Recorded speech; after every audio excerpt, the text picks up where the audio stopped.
Praise the lord. దేవుని స్తోత్రం. హల్లెలూయా. Hosanna voice ministry పరిచయం తరపున మీ అందరికీ శుభాభివందనాలండి. ఉదయకాల దేవుని చేత ప్రభు మిమ్మల్ని నింపి తృప్తిపరచునుగాక. ఆమేన్. ఉదయకాలం వేళ దేవుని వాక్యాన్ని ధ్యానం చేద్దామండి. కీర్తన గ్రంథము 44వ అధ్యాయం 7వ వాక్యం. మా శత్రువుల చేతుల నుండి మమ్మల్ని రక్షించువాడు నీవే, మమ్మల్ని ద్వేషించు వారిని సిగ్గుపరచువాడు నీవే. ఈ వాక్యం ద్వారా దేవుడు ఉదయకాలం వేళ మీతో మాట్లాడుతున్న మాట ఏంటంటే, శత్రువు యొక్క పీడిత భయం వల్ల మీరు నలిగిపోతూ కుమిలిపోతూ నెమ్మది లేని అనుభవాలను నడిపించబడుతున్నారేమో నాకైతే తెలియదు. కానీ ఇక్కడ దేవుడు ఏమని మాట్లాడుతున్నారంటే, శత్రువు అనే ఆలోచన చేత కుమిలిపోయి నలిగిపోతున్న నీకు నేను ఒక విడుదల ఇస్తాను అంటున్నాను, రక్షిస్తాను అంటున్నాను అనేసి ప్రభు చెప్తున్నాడు. అంటే ఇక్కడ గమనించినట్లయితే దేవుడు క్లారిటీగా ఉదయకాల వేళ ప్రభు మీతో మాట్లాడుతున్న మాట ఏంటంటే, ఏ శత్రు పీడిత ద్వారా మీరు భయపడుతున్నారు, ఏ శత్రు యొక్క తంత్రముల ద్వారా మీరు భయపడుతున్నారు నాకైతే తెలియదు. కానీ పగలు మేఘస్తంభముగాను రాత్రి అగ్నిస్తంభముగాను దేవుడు నిలిచి శత్రు యొక్క కనుచూపు నుంచి ఇశ్రాయేలుని కాపాడినట్లుగానే ఈ ఉదయకాలం వేళ ఏ శత్రువు నీ కుటుంబంలో, నీ కుటుంబం వారే కావచ్చు, నీ కుటుంబం మీద ఇరుగు పొరుగు వారే కావచ్చు, నీ వృత్తిలో కావచ్చు, వ్యాపారంలో కావచ్చు, బిజినెస్లో కావచ్చు, కాలేజీలో కావచ్చు, స్కూల్స్లోనే కావచ్చు, ఎవరైనా కానీ నీకు విరోధంగా క్రియ చేస్తూ ఏ శత్రువు పీడిత ద్వారా నువ్వు భయపడుతున్నావు నాకైతే తెలియదు. కానీ నీతిమంతులకు కలుగు ఆపదలు అనేకములు, వాటన్నిటి నుంచి యెహోవానికి తోడుగా ఉండి కాపాడి విడిపించునని దేవుని లేఖనం ద్వారా దేవుడు మాట్లాడుతుండగా, ఈ ఉదయకాలం వల్ల శత్రు యొక్క బలాన్ని నువ్వు చూస్తున్నావు కానీ దైవ బలాన్ని నువ్వు చూడట్లేదు.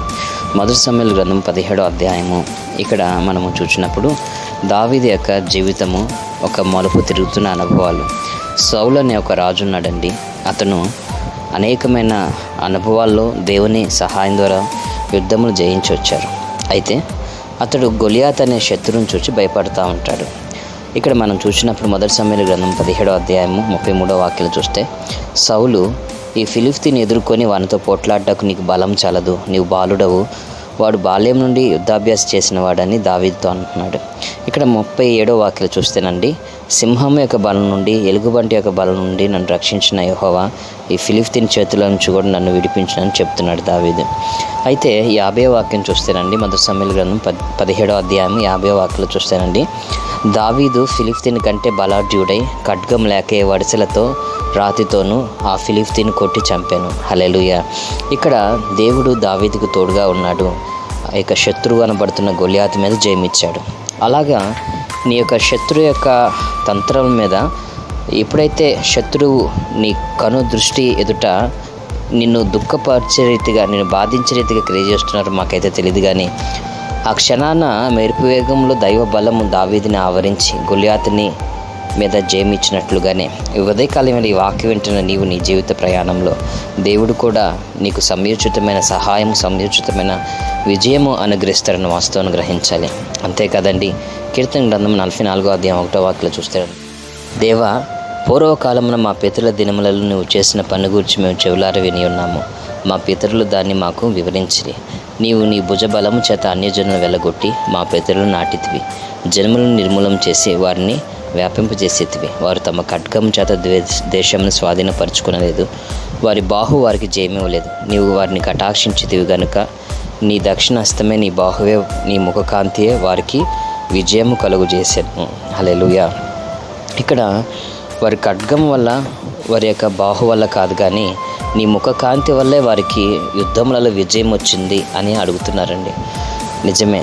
దేవుని యొక్క కటాక్షం లేనిదే మన ప్రయత్నాలు సఫలపరచబడవండి. దేవుని కటాక్షం లేనిదే శత్రు యొక్క కనుచూపు నుంచి మనం కాపాడబడలేమండి.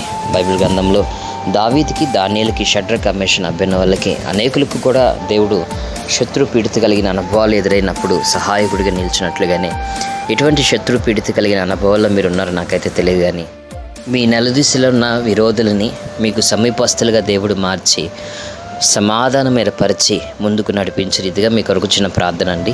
కృపా సత్య సంపూర్ణకు దేవానికి స్తోత్రమయ్యా.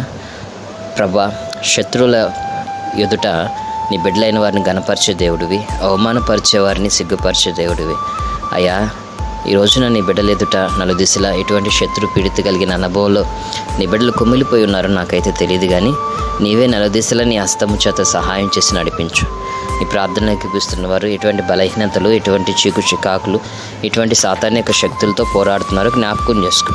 నీవే నీ హస్తము చాపి నీ బిడ్డలైన వారిని ఆశీర్వదించు, అభిషేకించమని అడుగుచున్నాం.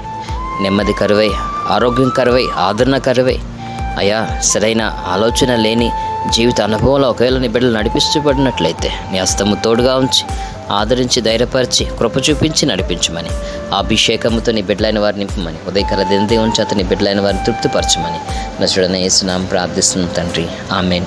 మన తండ్రి అయిన దేవుని ప్రేమ, తన కుమారుడైన యేసుక్రీస్తు కృప, పరిశుద్ధాత్మ దేవుని సన్నిధి సహవాసం కృప ఈ యొక్క ఆన్లైన్ ద్వారా వాక్యం ఉన్న ప్రతి ఒక్కరికి తోడై ఉండి అడుగడుగున దైవ ముఖకాంతి, దైవ కరుణ కటాక్షం ద్వారా మీరు నలుదిశల విజయం పొంది నడిపించబడుదురుగాక.